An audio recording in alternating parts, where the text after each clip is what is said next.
मित्रों, जो भी साधक स्तर का व्यक्ति होता है तो सबसे पहले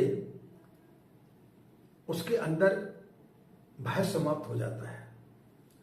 और भय सबसे ज्यादा व्यक्तियों को लगता है मृत्यु का। लेकिन जो साधक होता है वो समझ जाता है कि जो जन्मा है उसकी मृत्यु भी होगी। जो इस संसार में आया है उसको नष्ट होना ही है। तो सर्वप्रथम गायत्री मंत्र या कोई भी मंत्र आपको जो है जब सिद्ध होने की स्थिति में आता है तो आपको भय से मुक्त करता है। दूसरा, व्यक्ति के अंदर जीने की चाह खत्म हो जाती है।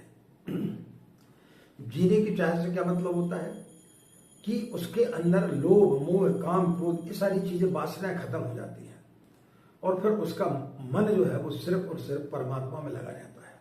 तीसरा है, पाने की इच्छा उसकी खत्म हो जाती है। भौतिक जगत में जो हम लोग रहते हैं, हमारी पाने की इच्छा बहुत होती है। कोई नेता बनना चाहता है, कोई अभिनेता बनना चाहता है, कोई इंजीनियर बनना चाहता है, कोई करोड़पति बनना चाहता है, कोई सुंदर स्त्री की कामना करता है।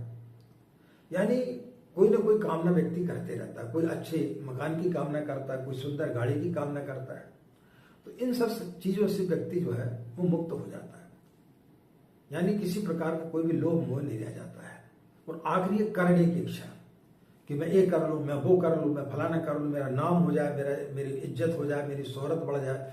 इस प्रकार की चाहत जो है वो करने की इच्छा उसकी खत्म हो जाती है।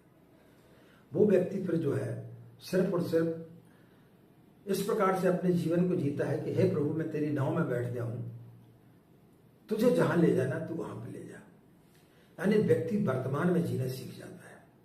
न उसके लिए जो बीत गया उसकी चिंता करता है कि किसने मुझे गाली दी थी, किसने क्या किया था, और ना वो कभी भविष्य की चिंता करता है कि आगे भविष्य में क्या होगा। जो है वो वर्तमान में जीता है।